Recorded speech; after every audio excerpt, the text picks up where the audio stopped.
विद्यार्थी मित्रों, नमस्कार। हिंदी की कक्षा में आपका स्वागत है। आज हम 16वां पाठ चोरी देखने जाएंगे। देखो, पाठ का शीर्षक देखो, चोरी। एक दूषण, जिसे हम कहें कि समाज में फैला हुआ एक दूषण है चोरी करना। लेकिन आखिरकार चोर बनता क्यों है? वैसे जो चोर है वो हमारी तरह से एक समय में एक आम आदमी था, लेकिन उसे चोरी करने की प्रेरणा क्यों मिलती है? क्यों वो चोरी करने के लिए उत्सुक होता है, या तो विवश होता है। दूसरे शब्दों में कहूँ तो उत्सुक होना है थोड़ा गलत शब्द है, विवश हो जाता है या तो लाचार बन जाता है चोरी करने के लिए। क्यों? इस तरह से देखने जाए तो ये एक मनोवैज्ञानिक कहानी है। पहले हम इसके राइटर का, इस लेखक का थोड़ा बहुत परिचय देख लेते हैं। इस कहानी के लेखक है यशपाल जैन। आपका जन्म सन 1912 ईस्वी सन में और मृत्यु सन 2000 ईस्वी सन में हुई। आपका जन्म अलीगढ़ जिले के विजयगढ़ कस्बे में हुआ था। बाल साहित्य पर आपने अपनी लेखनी चलाई। बाल मनोविज्ञान पर उन्होंने अनेक कहानियां लिखी है। सन 1990 में उनको भारत सरकार का प्रतिष्ठित पुरस्कार पद्मश्री प्राप्त हुआ था। तो यशपाल जैन को पद्मश्री पुरस्कार से सम्मानित किया गया है। अजंता एलोरा, अहिंसा और भारत के यात्री उनकी ख्यातनाम कृतियां हैं। नौकर हमारे परिवार का अंग होना चाहिए। अब ये जो कहानी का जो मूल सारांश है उसे मैं आपको पढ़कर सुनाता हूँ। नौकर हमारे परिवार का अंग होना चाहिए। हमें इसके साथ आत्मीय व्यवहार करते हुए हमें उसके साथ आत्मीय व्यवहार करते हुए स्वीकार करना चाहिए। हम भी जो खाते हैं वो नौकरों भी मिलना चाहिए, ताकि मानवीय और सौहार्दपूर्ण वातावरण से घर में सुख, शांति और आनंद बना रहे। इस संदेश के साथ एक परिवार की कहानी यहाँ सुंदर ढंग से प्रस्तुत की गई है। तो कहानी का जो मूलभूत हेतु है, जो बोध है, वो पहले ही बताया गया है कि नौकर, चाहे वो हमारे घर में कुछ काम के लिए हमने रखा गया है, हम शायद मालिक है और वो नौकर है, लेकिन नौकर भी एक इंसान है, ये हमें जरूर जानना चाहिए। और वो भी हमारे परिवार का एक अंग है, उसे हमें अपने परिवार का एक अंग ही समझना चाहिए, क्योंकि वो हमारे कई प्रकार के काम कर देता है। और जिस तरह से हम अपने परिवारजनों के साथ आत्मीय व्यवहार करते हैं, उसी प्रकार से लेखक कहते हैं, या तो इस कहानी का तात्पर्य ये है कि हमें भी नौकर के साथ आत्मीय व्यवहार करना चाहिए। हम जो कुछ खाते हैं वही उसे भी खाने को देना चाहिए, और यदि ऐसा रहा तो घर में मानवीय और सौहार्दपूर्ण वातावरण बन सकता है, और इसके कारण सुख, शांति और आनंद भी टिक सकता है। अब हम कहानी का पठन करेंगे, साथ साथ जो शब्दार्थ है और कुछ समझाने लायक बात होती वो मैं समझाते जाऊंगा, आप ध्यान से सुनिए। कमरे को साफ कर झाड़ू पर कूड़ा रखे जब बिंदु कमरे से बाहर निकला, तब बरामदे में बैठी मालती का ध्यान उसकी ओर अनायास ही चला गया। उसने देखा कि एक हाथ में झाड़ू है, पर दूसरे हाथ की मुट्ठी बंधी है और कुछ पीछे की ओर जानबूझकर आड़ में कर ली गई है। मालती को लगा, हो ना हो कमरे से बिंदु कुछ लाया है। उसने कहा, बिंदु। इस कहानी के मूल 3 पात्र हैं। मालती, नंदन, दोनों पति पत्नी है और मालिक भी है, बिंदु के मालिक है। और बिंदु उनके घर का काम करने वाला है, एक नौकर है, घर काम करने वाला। एक दूसरा एक पात्र इसमें आता है मेरा, लेकिन उस एक दो डायलॉग के लिए ही उसको यहाँ पर रखा गया है, जिसका नाम है कुंदन। 3 मुख्य पात्र हैं। तो मालती यानी घर की मालकिन बाहर बैठी हुई है बरामदे में। बिंदु जो कमरा साफ करके अभी आया है, तो झाड़ू पर कूड़ा, कूड़ा माने कचरा रखा हुआ है, और दूसरे हाथ में एक जो दूसरा हाथ है उसकी मुट्ठी बंधी हुई है। अब मालती का ध्यान अनायास से उसकी ओर चला गया, यानी बिना किसी आयास से अचानक ही उसकी ओर चला गया है। लेकिन जब उसने देखा तो क्या देखा कि उसकी दूसरे हाथ की मुट्ठी बंधी और कुछ पीछे की ओर जानबूझकर आड़ में कर ली गई है, यानी दिखाई न दे इस तरह से। और इसी कारण मालती को लगा कि बिंदु कमरे से कुछ ना कुछ लाया है, इसलिए उसने बिंदु को पुकारा। उसने कहा, बिंदु। 2 कदम पर बिंदु पर उसने मानो मालती की आवाज सुनी ही ना हो। वह चलता ही गया, बल्कि मालती ने देखा कि उसकी पुकार पर बिंदु की चाल में कुछ तेजी आ गई। गुस्से से भरकर उसने कहा, बिंदु, ओ बिंदु, ठहर, कहाँ जाता है? तो जैसे ही मालती ने बिंदु को पुकारा, अब कहते हैं ना, चोर की दाढ़ी में तिनका। बिंदु जैसे उसने सुना ही नहीं है। दो हाथ पर या तो 2 कदम ही पर बिंदु है, मालती और बिंदु के बीच उतना ही अंतर है, लेकिन फिर भी मान लो बिंदु मालती की आवाज को सुनता नहीं है, वो चलता ही जाता है। और ये भी होता है कि मालती द्वारा बिंदु को पुकारने पर उसकी चाल में कुछ तेजी आ जाती है, और इसलिए मालती गुस्से से भरकर उसको पुकारती है रुकने के लिए।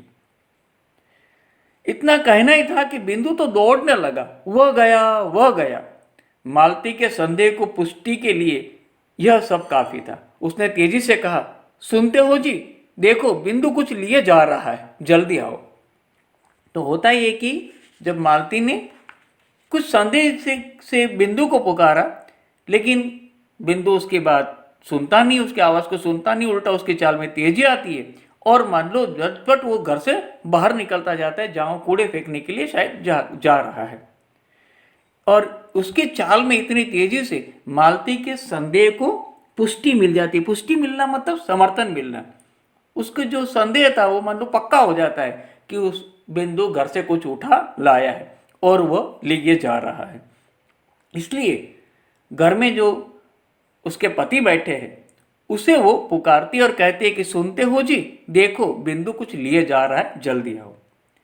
नंदन अपने कमरे में बैठा अपने पत्र के लिए कुछ लिख रहा था। नंदन शायद रिपोर्टर है, या तो कहानीकार है, या तो कोई कटार लिखने वाला लेखक है, लेकिन वो अपने पत्र के लिए, पत्र यानी वर्तमान पत्र के लिए कुछ लिख रहा था। मालती का यूं चिल्लाना उसे अच्छा नहीं लगा और उसने चाहा कि टाल दे, पर मालती माने तब ना। एक सपाटे में वो कमरे में आ गई और बोली, झटपट उठो, देखो बिंदु मुट्ठी में दबाए कुछ ले गया है। डायलॉग याद रखना, कौन क्या कहता है ये भी कुछ एग्जाम में पूछा जाता है, और पाठ के भीतर से भी कुछ फिल इन द ब्लैंक्स वगैरह बनाई जाती है, इसलिए लेसन को पढ़ना, सुनना, याद रखना बहुत जरूरी होता है। नंदन, तो हमने देखा कि नंदन अपने कमरे में बैठा कुछ लिख रहा था। मालती की आवाज वो सुनता है, लेकिन टालने की कोशिश करता है, लेकिन मालती उसके कमरे में आ जाती है और उससे कहती है कि झटपट चलो, बिंदु कुछ ले गया है। नंदन ने कलम एक और रख दी और जैसे किसी ने जबरदस्ती पकड़कर उठा लिया हो, वह उठा। कमरे से बाहर आया तो देखता क्या है कि बिंदु लौट कर आ रहा है। एक हाथ में झाड़ू है, दूसरा रीता है और नीचे लटका है। उसे देखते ही मालती उबल पड़ी। क्यों रे बिंदु के बच्चे, मैं गला फाड़ती रही और तू रुका तक नहीं, बोल हाथ में क्या ले गया था? तो जैसे ही मालती नंदन को लेके बाहर आती है तो देखते हैं कि बिंदु वापस लौट रहा है। उसके एक हाथ में झाड़ू है और दूसरा हाथ रीता माने खाली है। पहले मुट्ठी बंद थी, लेकिन अब वो हाथ रीता है और नीचे लटक रहा है। इसलिए उसे देखकर ही मालती एकदम उबल पड़ना माने बहुत गुस्से हो जाना, अत्यंत क्रोधित हो जाना। और वो बिंदु से कहती है कि मैं गला फाड़ती रही और तू रुका तक नहीं। गला फाड़ना ये भी एक मुहावरा है। गला फाड़ना माने जोर जोर से चिल्लाना।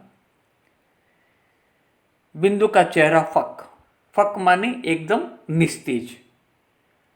बोला, कुछ नहीं बेबी जी। जब मालती ने बिंदु को डांटा तो बिंदु का चेहरा फक हो गया। फक होना ये भी एक मान लो कुछ इशारा था कि उस मानो कहीं पर उसने कुछ गलत किया है, इसलिए उसका चेहरा एकदम फीका पड़ गया और उसने जवाब दिया, लेकिन बोला, कुछ नहीं बेबी जी।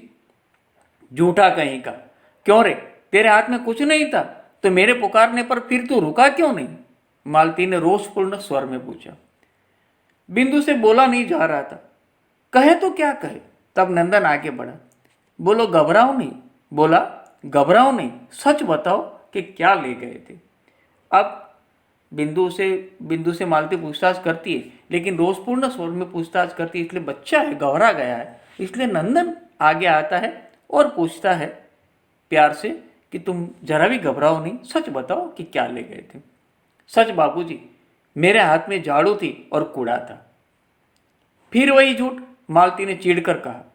इसे पुलिस में दे दो, लातों के देव कहीं बातों से मानते हैं। इस बेईमान के ऊपर घर छोड़ रखा है तो इसलिए कि चीज उठा उठा कर ले जाए और ऊपर से झूठ बोले।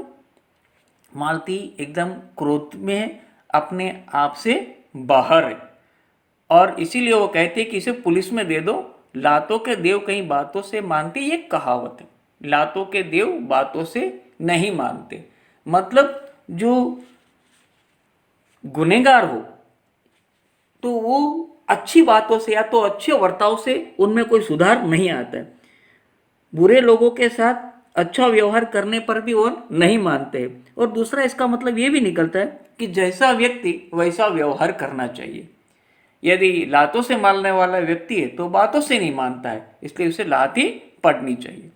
ये इस कहावत का अर्थ है, जैसा व्यक्ति वैसा व्यवहार करना चाहिए। और आगे वो कहती है कि इस बेईमान के ऊपर घर छोड़ रखा था तो क्या इसलिए कि वो चीज उठा उठा कर ले जाए और ऊपर से झूठ भी बोले। नंदन ने मालती को शांत कर कहा, असली बात जानने का यह तरीका नहीं है। फिर बिंदु को प्यार से समझाया और कहा, मैं तुमसे कुछ कहूंगा नहीं, ठीक ठीक बताओ कि क्या ले गए थे।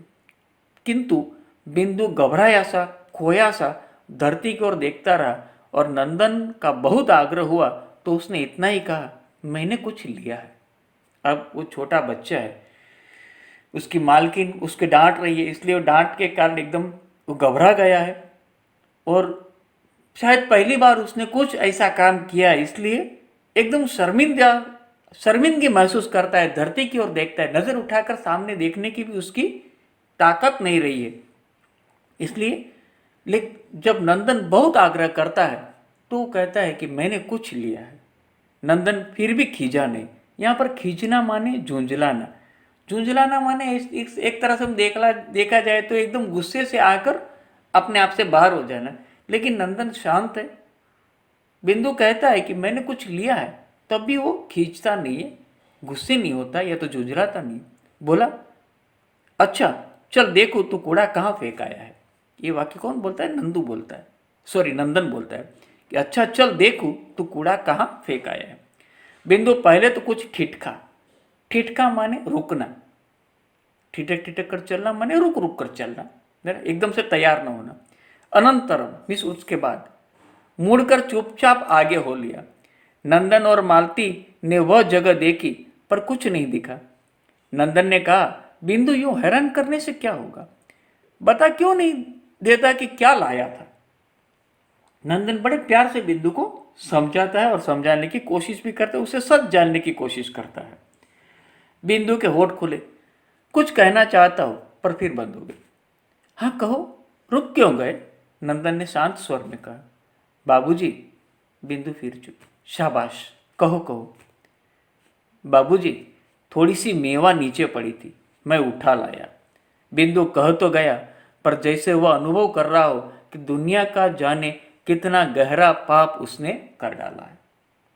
तो ये बाल मनोविज्ञान की समझने की बात है कि उसने शायद किसी लालच के वश होकर मेवा माने काजू किशमिश, जो घर के सभी खाते हैं लेकिन शायद उसको नहीं मिलते, तो परिणाम स्वरूप बालक है तो उसको भी कभी मेवा खाने को मन करता है। अब वो मेवा शायद लेते वक्त नीचे जमीन पर गिर पड़ी होगी, कचरा पोता करते वक्त, पोछा लग गया, कूड़ा निकालते वक्त शायद बिंदु के हाथ में आ गई। बिंदु का मन ललचा गया, लेकिन यदि वो सामने खाएगा तो मालकिन डांटेगी। इस डर से वो सोचता है कि मुट्ठी में उठाकर बाहर ले जाए, मुट्ठी में, और जहां कूड़ा डालना है डालकर आए और रास्ते में खा भी ले। लेकिन मालती ने उसे यूं ही धर लिया और इसके कारण वो घबरा भी गया और आज उसे ऐसा लगता है कि मान लो उसने कितना गहरा पाप कर डाला। थोड़ी सी मेवा उसने अपने मालिक को बिना पूछे जमीन पर पड़ी मेवा अपने हाथ में उठा ली थी, तो उसे ऐसा लग रहा था कि मानो दुनिया का जाने कितना गहरा पाप उसने कर डाला है। मैं कहती थी ना, मालती बोल उठी, कि ये कुछ न कुछ ले जरूर आया है। देखा मेरी बात सच निकली ना। मेवा का तुमने क्या किया बिंदु? खा ली इतनी जल्दी? बिंदु झूठ मत बोलो, सच बता दो। देखो मनोवैज्ञानिक तरीके से नंदन बिंदु से सच जानने की कोशिश कर रहा है। इधर फेंक दी। नंदन और मालती ने देखा कि उसकी बताई जगह पर थोड़े से काजू और कुछ किशमिशें पड़ी है। नंदन ने बिंदु के कंधे पर हाथ रखा और कहा, मेरे साथ आओ। बिंदु चुपचाप मालिक के साथ चल दिया। नंदन उसे लेकर कमरे की ओर गया।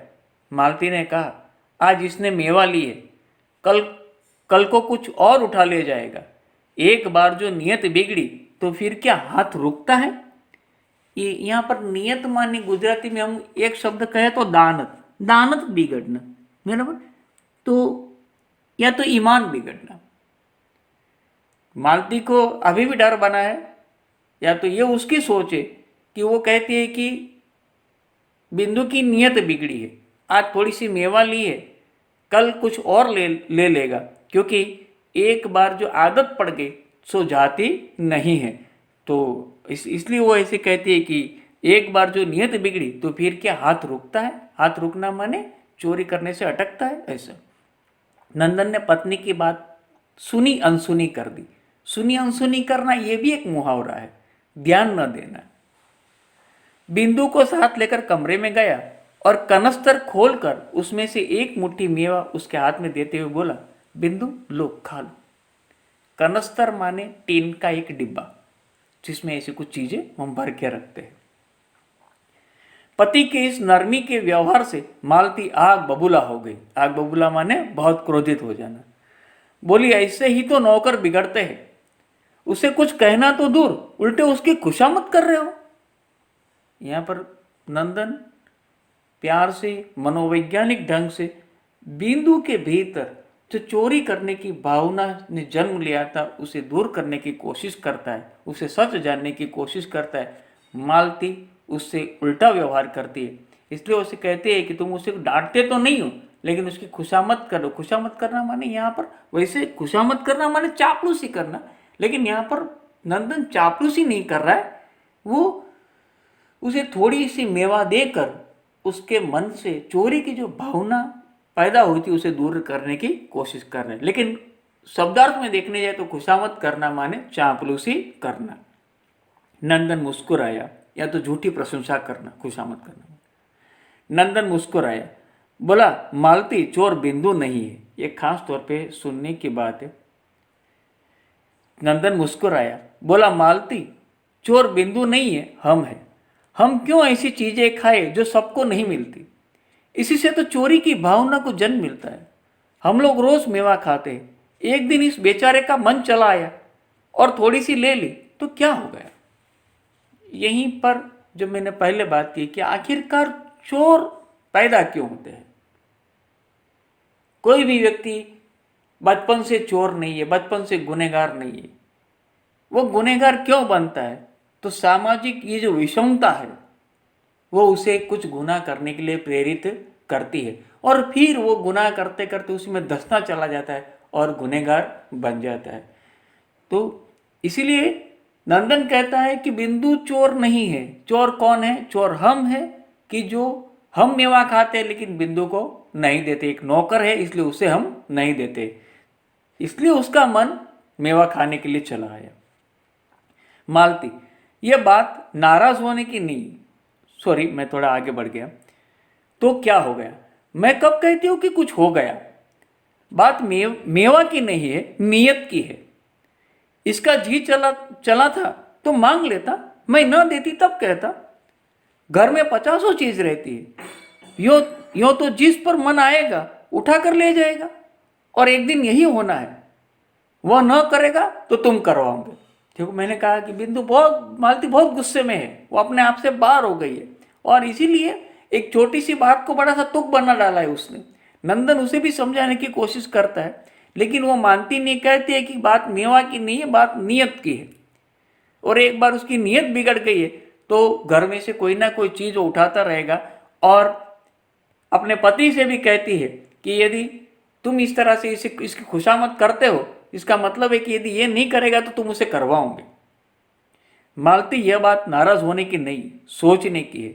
जब तक सब चीजें सबको नहीं मिलती, चोरी बंद नहीं हो सकती। चोरी अच्छी नहीं है, पर आज की स्थिति बड़ी लाचारी की हो गई। नंदन ने समझाते हुए कहा, जो मैंने आपको ऑलरेडी समझा दिया है कि चोर पैदा क्यों होते, चोर परिस्थिति के वश पैदा होते। जो चीज़ एक को मिलती है और दूसरे को नहीं मिलती है, परिणाम स्वरूप उसे वो चीज़ लेने को मन करता है। यदि मांगने से नहीं मिलती है या तो मांगने से डर डर लगता है, तो कोई व्यक्ति बिना पूछे ले लेगा, जिसे हम चोरी कहते हैं। देख लेना, एक दिन यही बिंदु घर से ट्रंक उठाकर न ले जाए तो मेरा नाम मालती नहीं। इतना कहकर मालती रसोई में चली गई और नंदन पुनः अपनी कुर्सी पर आ बैठा, पर उसका मन दूसरी दिशा में चल रहा था। थोड़ी देर वो सोचता रहा, फिर उसने विचारों को समेटा और लेख पूरा करने में लग गया।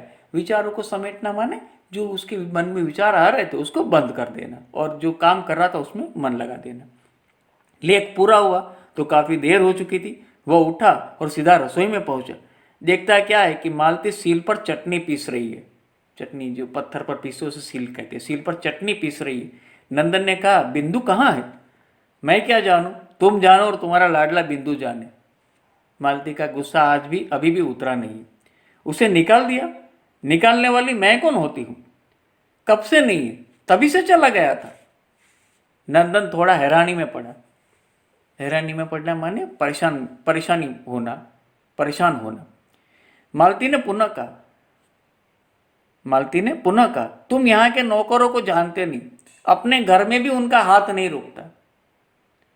कुंदन के यहाँ कितना अनाज भरा है, फिर भी एक दिन आंख बच गई तो काका के यहाँ से गेहूं ले गया। आंख बचना माने किसी का न देखना। नंदन जानता था कि बहस का अंत नहीं है। उसने बात आगे नहीं बढ़ाई और तौलिया उठाकर स्नान करने चला गया। स्नान करने के बाद उसने भोजन किया। दोपहर बीती और शाम होने को आई। फिर भी जब बिंदु न लौटा तो मालती के मन को अच्छा नहीं लगा। चौके में अब भी बिंदु का खाना पड़ा था। देखो, अब मालती के विचार में जिस तरह से परिवर्तन आता है, क्योंकि बिंदु घर का सभ्य था, घर के सारे काम करता था और आज मालती ने उसे बहुत डांटा है। वो भी बेचारा थोड़ा सा अपराध भाव महसूस कर रहा है, क्योंकि उसने मालिक के घर से कुछ मेवा उठा ली थी और नंदन जिस तरह से उसके साथ व्यवहार करता है, इसलिए उसको बहुत ज़्यादा अपराध भाव महसूस होता है और इसलिए वहाँ से बिना कहे वो चला गया है। थोड़ी देर तो मालती गुस्से में है। उसे ये कुछ पड़ी नहीं है कि बिंदु है या नहीं है, या तो नहीं है तो कहाँ गया है। लेकिन जब शाम होने को आ गई, बिंदु न लौटा, तब मालती के मन को भी अच्छा न लगा। चौके में माने जो रसोई का जो एक घर होता है, रसोई घर में चौका होता है, तो वहां पर बिंदु का खाना वैसे ढककर पड़ा हुआ था। झूठ बोला तो क्या, आखिर बालक ही तो है, बेचारा भूखा जाने कहाँ भटक रहा होगा। ये मनोवैज्ञानिक कहानी, इसलिए मनुष्य के भाव जिस तरह से बदलते लेखक ने बहुत बखूबी से लिखा हुआ है। क्योंकि अब थोड़ी समय के बाद मालती के मन में थोड़ा पछतावा हो रहा है कि उसने झूठ बोल दिया शायद कि कुछ नहीं ले जा रहा हूँ। आखिर बेचारा बालक है और अभी भूखा बेचारा न जाने कहाँ भटक रहा होगा। कई बार कमरे से बाहर आकर मालती ने बिंदु को देखा, फिर बगीचे का एक चक्कर लगाया कि कहीं पेड़ के नीचे पड़ा सो न रहा हो, पर बिंदु वहाँ कहाँ था जो मिलता। मालती आकर पलंग पर पड़ गई और अपने को कोसने लगी। फिर कोसने लगी कि जरा सी बात का इतना तुल क्यों दिया, थोड़ी सी मेवा ले गया था, क्या गजब हो गया था। वो अब अपने आप से बातचीत कर रही है, क्योंकि अब उससे पछतावा हो रहा है, दुख हो रहा है। वो कई बार कमरे से आकर देखती है बिंदु के लिए, लेकिन बिंदु से दिखाई नहीं देता है। ढूंढने के लिए जब आस में शायद बगीचा था तो बगीचा का एक चक्कर लगा कर आती है कि शायद कहीं पेड़ के नीचे पड़ा सो रहा हो, लेकिन वहाँ पर भी नहीं मिलता है। तब वो घर में आकर पलंग पर लेटती है और अपने आप को कोसती है, माने अपने आप को इसके लिए जिम्मेदार ठहराती है, या तो शाप देती है, गलत सलत बोलती है अपने आप को कि इतनी सी छोटी सी बात थी और उसने बात का बतंगड़ बना दिया। सोचते सोचते देर हो गई तो वह उठी, सहन में टहलने लगी। सहन माने घर के बाहर का जो खुला हिस्सा होता है उसे सहन कहते हैं।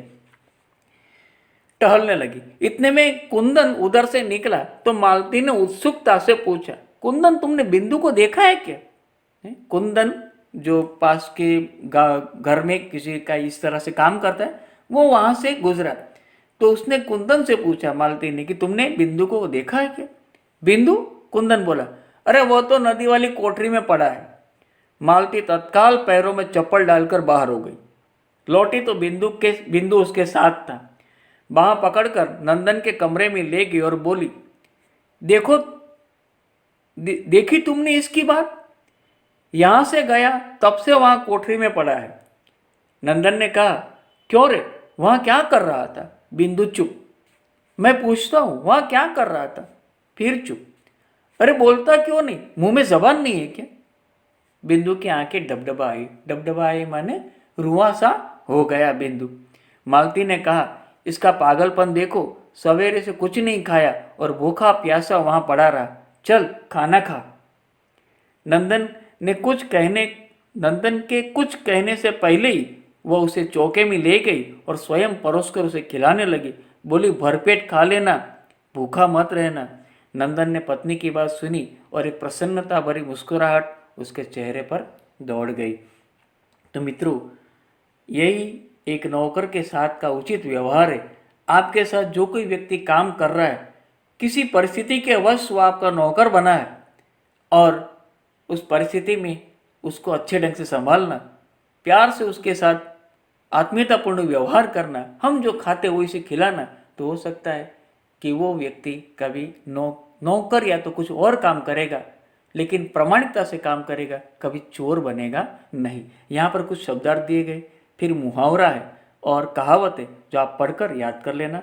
एमसीक्यूज मैं आपको अभी यहाँ पर बता देता हूँ, क्योंकि मैं उसके आंसर आपको पीडीएफ पे भेजता नहीं हूँ, आपको मालूम। तो ये आपके सुनने का है और होमवर्क में लिखने का है।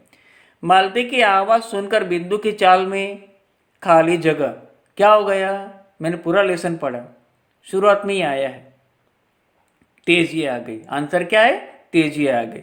दूसरा, असली बात जानने का यह तरीका नहीं है। यह कौन बोलता है?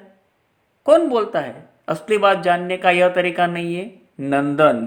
बराबर। देख लेना, एक दिन यही बिंदु घर में से खाली जगह उठाकर न ले जाए तो मेरा नाम मालती नहीं। क्या आंसर आएगा? संदूक, अनाज, ट्रंक या सामान? यस, आंसर है ट्रंक। अरे वह तो नदी वाली कोठरी में पड़ा है। यह वाक्य कौन कहता है? कुंदन, नंदन, मालती? बिंदु तो बोलेगा ही नहीं, क्योंकि बिंदु ही चला गया था। तीन में से कौन बोलता है? कुंदन। नंदन ने पत्नी की बात सुनी तो उसके चेहरे पर खाली जगह आ गई। अभी अभी अंत में ही ये वाक्य आया है। आंसर है प्रसन्नता भरी मुस्कुराहट। अब आगे क्वेश्चन नंबर 2, एक एक वाक्य में उत्तर है जो मैं आपको पीडीएफ के माध्यम से भेजूंगा। 2-3 वाक्य में है वो भी भेजूंगा, 5-6 वाक्य में वो भी भेजूंगा। और एक्सरसाइज 5 उचित जोड़ मिला है, तो इसमें भी वाक्य कौन बोलता है उसके साथ मिलाना है। बिंदु, ओ बिंदु ठहर, कहाँ जाता है? कौन बोलता है ये वाक्य? मालती। दूसरा, सच बाबूजी, मेरे हाथ में झाड़ू थी और कूड़ा था। कौन बोलता है वाक्य? बराबर है, बिंदु। सही जवाब। फिर तीसरा, असली बात जानने का यह तरीका नहीं है। ये कौन बोलता है? नंदन। तो मैं आशा रखता हूं कि बाकी के 2 के आंसर भी आपको आते होंगे, आप ढूंढकर लिख डालना। फिर एक्सरसाइज 6 है, विलोम शब्द।